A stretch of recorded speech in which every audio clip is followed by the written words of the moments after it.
अगर आपने किसी सर्विस को किसी डीलर से परचेज किया है जिसके ऊपर जीएसटी तो एप्लीकेबल होती है, लेकिन जिससे आपने परचेज किया है उसके पास जीएसटी नंबर है ही नहीं, उसने जो आपको बिल बना करके दिया है वो विदाउट जीएसटी आपको दिया है।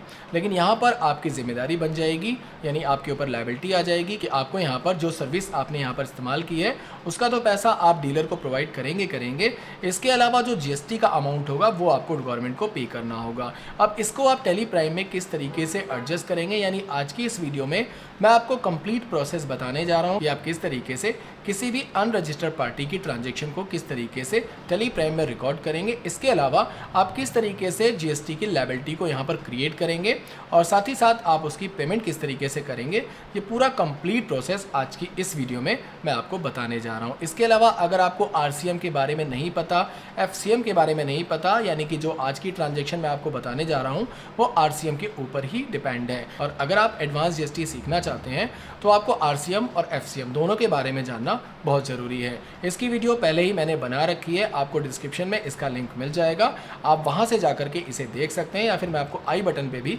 इसका लिंक प्रोवाइड कर दूंगा, आप वहां पे भी क्लिक करके इसके बारे में पहले समझ लीजिए, जान लीजिए कि आखिर आरसीएम क्या होता है, एफसीएम क्या होता है, उसको किस किस सिचुएशन में और किन किन गुड्स या सर्विसेज पे अप्लाई किया जाता है। तो चलिए समय ना बर्बाद करते हुए हम अपनी वीडियो को शुरू करते हैं और बताते हैं कि आप किस तरीके से किसी भी अनरजिस्टर्ड पार्टी से किसी भी सर्विस को आप कैसे परचेज कर सकते हैं, उसकी किस तरीके से पेमेंट कर सकते हैं, या फिर टैक्स लायबिलिटी को किस तरीके से जनरेट कर सकते हैं। तो दोस्तों आप यहाँ पर देख सकते हैं हमने यहाँ पर एक कंपनी क्रिएट की है जिसका नाम है आरसीएम ऑन सर्विस जीएसटी, और यहाँ पर आप देख सकते हैं अभी तक हमने इसमें कोई भी वाउचर ट्रांजेक्शन रिकॉर्ड नहीं की है। तो चलिए जानते हैं कि आप किस तरीके से किसी भी सर्विस को आरसीएम जीएसटी में परचेज कर सकते हैं। उसके लिए सबसे पहले हमें यहाँ पर कुछ लेजर्स को क्रिएट करना होगा। तो हम चले जाते हैं गेटवे ऑफ टैली पर और क्रिएट वाले ऑप्शन को सेलेक्ट करते हुए एंटर की प्रेस करेंगे। यहाँ पर आप देख सकते हैं सेकंड नंबर पर यानी अकाउंटिंग मास्टर के अंदर आपको लेजर का एक ऑप्शन दिखाई देता है, इसको सेलेक्ट करते हुए आपको यहाँ पर एंटर की प्रेस कर देना है। इतना करते ही आप यहाँ पर देख सकते हैं लेजर क्रिएशन विंडो आपके सामने यहाँ पर ओपन हो जाएगी, और यहाँ पर हमें सबसे पहले उस पार्टी का लेजर क्रिएट करना होगा जिस पार्टी से हम यहाँ पर उस सर्विस को परचेज कर रहे हैं। तो हमने यहाँ पर टाइप कर दिया है मोहन एसोसिएट, और इसको अंडर ऑफ डालेंगे हम लोग सेंट्री क्रेडिटर के, और इसके बाद यहाँ पर एंटर प्रेस करते हुए इसे हम यहाँ पर नीचे की तरफ आ जाएंगे। तो यहाँ पर मैं आपको दो तरीके से एंट्री करके दिखाने वाला हूँ, एक तो सेम स्टेट में यानी कि सीजीएसटी और एसजीएसटी अगर आप लगाना चाहते हैं आरसीएम के अंदर, वो आप किस तरीके से ट्रांजेक्शन को रिकॉर्ड कर सकते हैं। दूसरा, अगर आप किसी अदर स्टेट से सर्विस को परचेज करते हैं तो उसकी रिकॉर्डिंग आप किस तरीके से टेली प्राइम में कर सकते हैं। तो पहले हम यहाँ पर सीजीएसटी एसजीएसटी के लिए सेम स्टेट को सिलेक्ट करने वाले हैं, क्योंकि हमारा जो स्टेट है वो दिल्ली है। तो हमने यहाँ पर दिल्ली को सिलेक्ट कर लिया है, और उसके बाद एंटर प्रेस करते हुए यहाँ पर हमें सेलेक्ट कर लेना है अनरजिस्टर्ड कंज्यूमर। उसके बाद यहाँ पर एंटर करके इस विंडो को यहाँ पर एक्सेप्ट कर लेना है। तो दोस्तों इतना करने के बाद हमारी एक पार्टी का लेजर यहाँ पर क्रिएट हो चुका है। उसके बाद हम यहाँ पर एक और पार्टी का लेजर क्रिएट करने वाले हैं, उसका नाम हमने रख दिया है आदित्य ट्रांसपोर्ट एजेंसी, और इसके बाद इसको भी अंडर ऑफ हम सन्ड्री क्रेडिटर रखते हुए नीचे की तरफ आ जाएंगे, और यहाँ पर इसका जो स्टेट है वो हम यहाँ से चेंज करने वाले हैं। हमने यहाँ से गोवा ले लिया है, और ये भी हमारा अनरजिस्टर्ड पार्टी है, तो यहाँ पर इसे अनरजिस्टर्ड कंज्यूमर में रखते हुए हम इस लेजर को यहाँ पर सेव कर लेंगे। तो यहाँ पर हमने दो पार्टीज के लेजर को क्रिएट कर लिया है, और उसके बाद हम बनाने वाले हैं कि जिन जिन सर्विसेज को हम यहाँ पर लेने वाले हैं, जिन जिन सर्विसेज को हम यहाँ पर परचेज करने वाले हैं, उनके लेजर्स को यहाँ पर क्रिएट कर लिया जाए। तो यहाँ पर हमने टाइप कर दिया है लीगल सर्विस, और देन इसको हमने डाल दिया है परचेज अकाउंट के। यहाँ पर हमने परचेज अकाउंट ले लिया है, और उसके बाद आपको एंटर करते हुए नीचे की तरफ आ जाना है। यहाँ पर आप देख सकते हैं जीएसटी को आपको यहाँ पर एप्लीकेबल रखते हुए नीचे की तरफ आना है। स्पेसिफाइड डिटेल हेयर को सेलेक्ट करते हुए आपको यहाँ पर एंटर की प्रेस कर देना है, और यहाँ पर आपको इसका HSN नंबर टाइप कर देना है। तो हमने यहाँ पर HSN नंबर टाइप कर दिया है। उसके बाद यहाँ पर हमें उसकी डिस्क्रिप्शन लिख देनी है। उसके बाद एंटर प्रेस करते हुए यहाँ पर जीएसटी रेट और रिलेटेड डिटेल्स के अंदर आपको यहाँ पर स्पेसिफाइड डिटेल हेयर को सेलेक्ट करते हुए एंटर की प्रेस कर देना है। टैक्सेबल को सेलेक्ट करते हुए इसके ऊपर जितना % टैक्स एप्लीकेबल होता है उतना % टैक्स यहाँ पर हम लोग लगा देंगे। तो इस सर्विस के ऊपर 18% का टैक्स एप्लीकेबल होता है, तो हम यहाँ पर 18% टाइप करते हुए एंटर की प्रेस करेंगे। यहाँ पर आप देख सकते हैं आपको यहाँ पर एक ऑप्शन दिखाई देता है एप्लीकेबल फॉर रिवर्स चार्ज का, तो इस वाले ऑप्शन को आपको यहाँ पर एनेबल करना है। अगर आपके लेजर में ये ऑप्शन दिखाई ना दे तो यहाँ पर आपको F12 की प्रेस कर देना है, और यहाँ पर आप देख सकते हैं यहाँ पर आपको एक ऑप्शन दिखाई दे जाएगा अनेबल रिवर्स चार्ज कैलकुलेशन का, इसको आपको अनेबल रखना है। उसके जस्ट नीचे आपको एक और ऑप्शन मिल जाता है eligible for input tax credit, तो दोनों ही ऑप्शन को यहाँ पर आपको यस करना है, और इसके बाद यहाँ पर आपको इसे एक्टिवेट करते हुए एंटर करते हुए यहाँ से सर्विस को लेते हुए यहाँ पर इसे सेव कर देना है। और इसके बाद हम यहाँ पर अपनी दूसरी सर्विस को टाइप करने वाले हैं। तो दूसरी सर्विस हमारी जीटीए है, यानी गुड्स ट्रांसपोर्ट एजेंसी है। तो इसे भी हम लोग परचेज करने वाले हैं। तो हम यहाँ पर परचेज अकाउंट को रखते हुए एंटर की प्रेस करेंगे। सेम उसी तरीके से यहाँ पर भी इसका स्पेसिफाइड डिटेल हियर को सेलेक्ट करते हुए इसका एचएसएन नंबर यहाँ पर टाइप कर देंगे। तो यहाँ पर हमने एचएसएन नंबर डाल दिया है। उसके बाद एंटर की प्रेस करेंगे और यहाँ पर डिस्क्रिप्शन को टाइप करते हुए हम नीचे की तरफ आ जाएंगे और यहाँ पर हमें स्पेसिफाइड डिटेल हियर को सिलेक्ट करते हुए इसका भी रेट हम यहाँ पर 18% देने वाले हैं और यहाँ पर भी इस ऑप्शन को हम यहाँ पर एप्लीकेबल करेंगे। सर्विस को सेलेक्ट करते हुए हम इसे यहाँ पर एक्सेप्ट कर लेंगे। तो हमने यहाँ पर अपनी दोनों सर्विसेज के लेजर क्रिएट कर लिए हैं। अब इसके बाद हमें अपना टैक्सेशन पार्ट का लेजर क्रिएट कर लेना है। तो हम यहाँ पर टाइप करने वाले हैं इनपुट CGST RCM। इसके बाद इसे अंडर ऑफ डालेंगे हम लोग ड्यूटीज एंड टैक्सेस के। यहाँ से हमें सेलेक्ट करना है जीएसटी और यहाँ से CGST को सेलेक्ट करते हुए हम यहाँ से इसे एक्सेप्ट कर लेंगे। सेम इसी तरीके से हम एक और लेजर को क्रिएट करने वाले हैं इनपुट SGST RCM और इसे भी ड्यूटीज एंड टैक्सेस GST रखते हुए इसे SGST के अंदर रखते हुए हम इसे यहाँ पर एक्सेप्ट कर लेंगे। तीसरा हम लोग टाइप करने वाले हैं इनपुट IGST RCM और इसे भी हम लोग ड्यूटीज एंड टैक्सेस GST और यहाँ पर IGST को सेलेक्ट करते हुए इसे यहाँ पर एक्सेप्ट कर लेंगे। और एक लेजर हमारा बनने वाला है HDFC बैंक का, जिसके थ्रू हम अपने टैक्स को यहाँ पर पे करेंगे। तो इसे हम डालेंगे अंडर ऑफ बैंक अकाउंट। बाकी फर्दर डिटेल्स आप यहाँ पर फिल करके इसे यहाँ पर एक्सेप्ट कर लीजिए। तो हमने यहाँ पर अपने सभी लेजर्स को क्रिएट कर लिया है और अब हमें अपनी ट्रांजेक्शन को रिकॉर्ड करना है। तो इसके लिए एस्केप की प्रेस करते हुए हम यहाँ से बाहर आ जाएंगे गेटवे ऑफ टैली पर और यहाँ से हमें जाना है वाउचर्स के अंदर। वाउचर में जाने के बाद हमें यहाँ पर एंटर की प्रेस कर देना है और यहाँ पर हमें टाइप करना है F9 या फिर आप यहाँ पे सेलेक्ट कर सकते हैं परचेज वाउचर को। जैसे आप परचेज वाउचर पे क्लिक करेंगे तो आप देख सकते हैं आपके सामने accounting voucher creation window open हो जाएगी। यहाँ पर आपको ध्यान रखना है, यहाँ पर आपको कंट्रोल H प्रेस करते हुए अकाउंटिंग इनवॉइस को ही सिलेक्ट करना है। यहाँ पर आपका आइटम इनवॉइस या फिर एज वाउचर सिलेक्ट नहीं होना चाहिए। यहाँ पर आपको लेना है अकाउंटिंग इनवॉइस। उसके बाद यहाँ पर आपको सप्लायर इनवॉइस नंबर टाइप कर देना है। तो हम यहाँ पर अपना सप्लायर इनवॉइस नंबर टाइप करने वाले हैं और उसके बाद यहाँ पर आपको डेट ले लेनी है। तो डेट के लिए आप चाहें तो हमने यहाँ पर 1 अप्रैल ले रखा है, तो हम सेम 1 अप्रैल को ही रखते हुए यहाँ पर एंटर की प्रेस करेंगे। पार्टी नेम में हम किस पार्टी से इसे परचेज कर रहे हैं, तो मान के चलिए हम मोहन एसोसिएट से इस सर्विस को परचेज करने वाले हैं। तो हमने मोहन एसोसिएट को सिलेक्ट कर लिया है। यहाँ पर हमें कंट्रोल A करके इसे एक्सेप्ट कर लेना है और यहाँ पर भी एंटर करके इसे आपको एक्सेप्ट कर लेना है। स्पेस की प्रेस करते हुए आप किस सर्विस को यहाँ पर परचेज कर रहे हैं, तो मान के चलिए हम लीगल सर्विस को यहाँ पर परचेज कर रहे हैं। तो हमने लीगल सर्विस को यहाँ पर ले लिया है। अमाउंट हम यहाँ पर फिल कर देते हैं। तो मान के चलिए हमने टाइप कर दिया है 20,000 और उसके बाद एंटर की प्रेस करते हुए आपको इस एंट्री को यहाँ पर एक्सेप्ट कर लेना है। तो इस तरीके से हमने परचेज वाउचर में अपनी एक सर्विस को यहाँ पर परचेज कर लिया है। अब हमें देखना है कि इसके ऊपर जो RCM का GST रेट है क्या ये एप्लीकेबल हुआ या नहीं है। तो हमें पेजअप टाइप करना है। पेजअप जैसे हम टाइप करेंगे तो आप यहाँ पर देख सकते हैं हमारी जो एंट्री हमने अभी रिसेंटली पास की थी वो हमें यहाँ पर दिखाई दे जाएगी और यहाँ पर आप देख सकते हैं आपको यहाँ पर एक ऑप्शन मिलता है रिलेटेड रिपोर्ट्स का। इस पर जैसे आप क्लिक करेंगे तो GST टैक्स एनालिसिस का एक ऑप्शन आपको दिखाई देगा। इसे सेलेक्ट करते हुए जैसे आप एंटर की प्रेस करेंगे तो यहाँ पर आप देख सकते हैं आपका जो टैक्स एप्लीकेबल होगा वो 3600 रुपए का यहाँ पर आपको एप्लीकेबल दिखाई दे रहा है। इसके अलावा अगर आप यहाँ पर ऑल्ट के साथ F5 की प्रेस करेंगे तो आप यहाँ पर देख सकते हैं आपको पूरी डिटेल यहाँ पर मिल जाएगी। CGST और SGST 9% में 1800 और 9% में 1800 टोटल 3600 रुपए का हमारा टैक्स यहाँ पर अनरजिस्टर्ड पार्टी से जो हमने गुड्स को परचेज किया था उसके ऊपर एप्लीकेबल हो चुका है। इसके बाद हम स्कैप की प्रेस करते हुए एक बार फिर से बाहर आ जाएंगे और यहाँ पर हमें फिर से एक एंट्री पास करनी है। तो एंट्री पास करने के लिए हम यहाँ पर अब डेट चेंज करने वाले हैं। हम F2 प्रेस करेंगे और यहाँ पर डेट देने वाले हैं 15 अप्रैल की। उसके बाद एंटर की प्रेस करेंगे और यहाँ पर सप्लायर इनवॉइस नंबर हम यहाँ पर फिर से टाइप कर दे रहे हैं। तो हमने टाइप कर दिया है सप्लायर इनवॉइस नंबर। यहाँ पर डेट आ जाएगी और यहाँ से आप जिस एजेंसी से आप अपनी सर्विस को परचेज कर रहे हैं उसे आपको सिलेक्ट करना है सेम उसी तरीके से। तो हम यहाँ पर परचेज करने वाले हैं आदित्य ट्रांसपोर्ट एजेंसी से। तो हमने इसको सिलेक्ट कर लिया है। यहाँ पर कंट्रोल A करके आप आगे बढ़ जाएंगे। यहाँ पर सेम डिटेल्स को आपको रहने देना है। एंटर करते हुए नीचे की तरफ आपको आ जाना है। स्पेस की प्रेस करते हुए आप यहाँ पर अपनी सर्विस को सिलेक्ट कर लेंगे। तो हमने यहाँ पर GTA को सिलेक्ट कर लिया है। GTA को सिलेक्ट करने के बाद यहाँ पर हम अपना अमाउंट फिल कर देंगे। तो मान के चलिए हम यहाँ पर अपना अमाउंट देने वाले हैं 10,000 का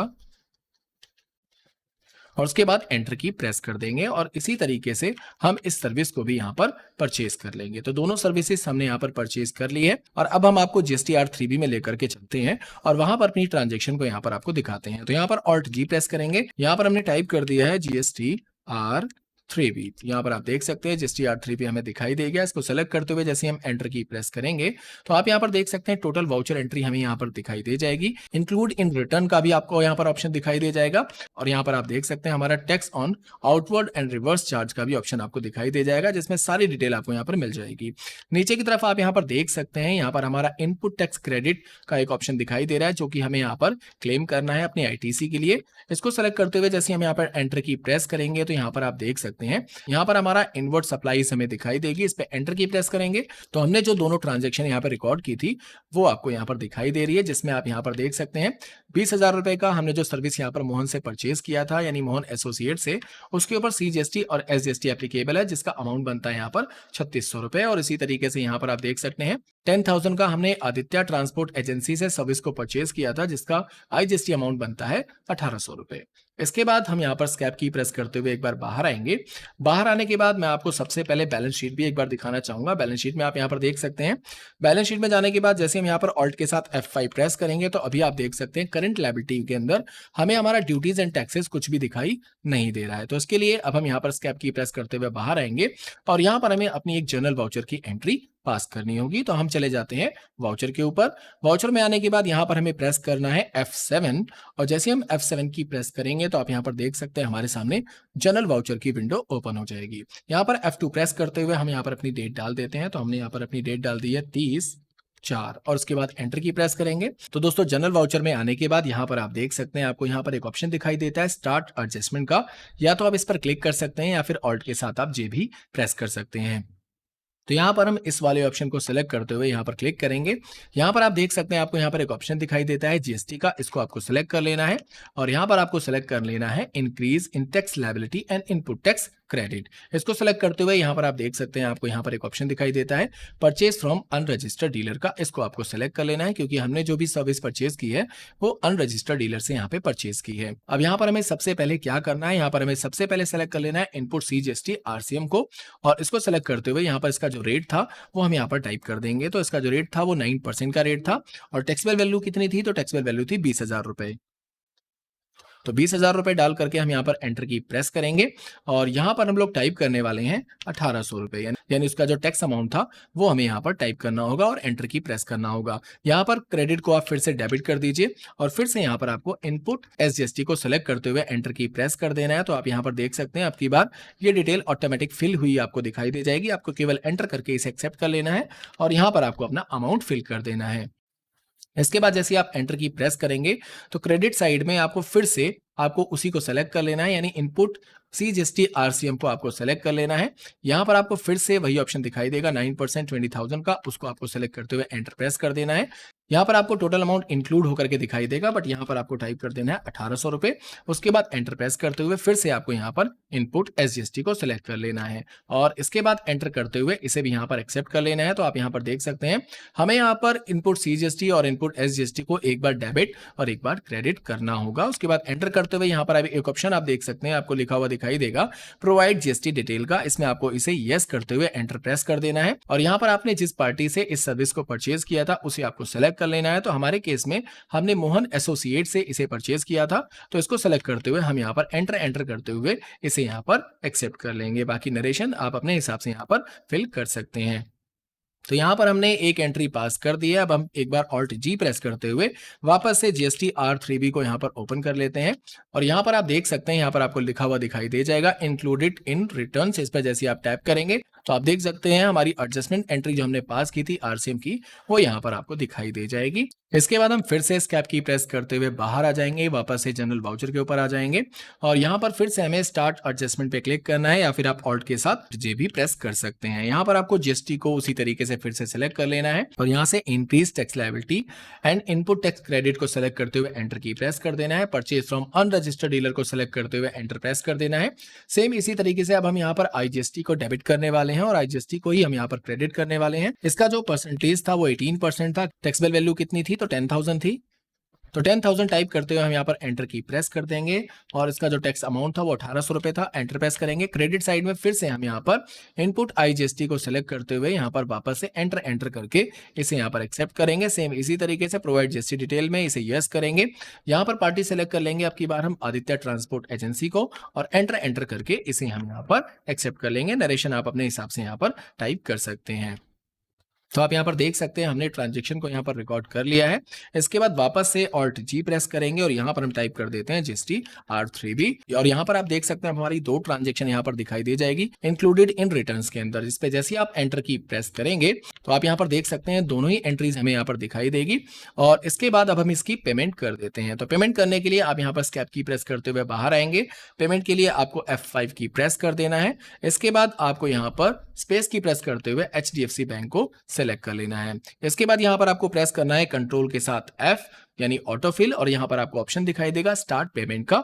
इसको सेलेक्ट करते हुए आपको एंटर की प्रेस कर देना है। यहाँ पर आपको GST सेलेक्ट कर लेना है और यहाँ पर टैक्स रिवर्स चार्ज को सेलेक्ट करते हुए आपको अपनी डेट टाइप कर देनी है। तो 1 अप्रैल से 30 अप्रैल का जितना भी अमाउंट हमारा होगा वो अमाउंट हम यहाँ पर पे करने वाले हैं। इसको सेलेक्ट करते हुए जैसे हम एंटर की प्रेस करेंगे तो नीचे की तरफ आप यहाँ पर देख सकते हैं हमारे सामने यहाँ पर स्पेस दबाते ही हमारे लेजर्स दिखाई दे जाएंगे। तो सबसे पहले हम यहाँ पर लेने वाले हैं इनपुट CGST RCM को। यहाँ पर हमें टाइप करना है 1800 रुपए और एंटर प्रेस कर देना है। इसी तरीके से वापस से हमें लेना है इनपुट SGST RCM को। यहाँ पर भी हमें 1800 रुपए लेकर के एंटर प्रेस कर देना है और यहाँ पर आप देख सकते हैं इनपुट IGST को लेते हुए यहाँ पर भी हमें 1800 रुपए लेकर के एंटर प्रेस कर देना है। यानी CGST SGST और IGST तीनों की पेमेंट हम यहाँ पर एक साथ कर रहे हैं। उसके बाद एंटर प्रेस करते हुए यहाँ पर आपको फिर से वही ऑप्शन दिखाई देगा प्रोवाइड GST डिटेल का। तो इसे आपको यस करते हुए एंटर प्रेस कर देना है और यहाँ पर आप देख सकते हैं यहाँ पर आपसे बैंक डिटेल मांगी जा रही है कि आप किस माध्यम से पेमेंट कर रहे हैं। आप कैश के थ्रू पेमेंट कर रहे हैं, चेक के थ्रू पेमेंट कर रहे हैं, क्रेडिट या फिर डेबिट कार्ड के थ्रू पेमेंट कर रहे हैं, डिमांड ड्राफ्ट या DD के थ्रू आप पेमेंट कर रहे हैं या फिर RTGS या फिर NEFT कर रहे हैं या फिर आप नेट बैंकिंग का इस्तेमाल कर रहे हैं। तो मान के चलिए इसमें से आप अपना कोई भी मोड पेमेंट सेलेक्ट कर सकते हैं जिस माध्यम से आप यहाँ पर पेमेंट कर रहे हैं। बाकी की पूरी डिटेल आपको अपनी फिल कर लेनी है। उसके बाद एंटर प्रेस करते हुए इस एंट्री को यहाँ पर एक्सेप्ट कर लेना है। तो यहाँ पर आप देख सकते हैं हमने पेमेंट अपनी कर दी है। इसके बाद वापस से हम ऑल्ट के साथ G प्रेस करेंगे और यहाँ पर टाइप कर देते हैं GST R3B। एंटर प्रेस करते ही आप यहाँ पर देख सकते हैं अब हम यहाँ पर एलिजिबल हो चुके हैं अपना ITC क्लेम करने के लिए और वो अमाउंट हमें यहाँ पर रिफ्लेक्ट कर रहा है। इसके अलावा स्टेप की प्रेस करते हुए एक बार हम बाहर आकर के आपको अपनी बैलेंस शीट भी दिखा देते हैं। बैलेंस शीट को सिलेक्ट करते हुए जैसे हम एंटर की प्रेस करेंगे और यहाँ पर ऑल्ट के साथ F5 की प्रेस करेंगे तो यहाँ पर आप देख सकते हैं ड्यूटीज एंड टैक्सेस अमाउंट के अंदर हमारा 5400 रुपए का अमाउंट रिफ्लेक्ट कर रहा है जो कि हमारा CGST SGST और IGST का टोटल अमाउंट था। तो दोस्तों इस तरीके से आप RCM की किसी भी सर्विस को अनरजिस्टर्ड डीलर से परचेज कर सकते हैं और उसके बाद उसके GST अमाउंट को इसी तरीके से एडजस्ट करा सकते हैं जनरल वाउचर के माध्यम से और इसी तरीके से इसकी पेमेंट भी आप यहाँ पर कर सकते हैं। और अगर आपको इसी तरह की वीडियोस देखना पसंद है तो आप हमारे चैनल एक्सेल इन्फोटेक को सब्सक्राइब कर लीजिए। हम इसी तरह की बेहतरीन वीडियोस आपके लिए हमेशा लाते रहेंगे।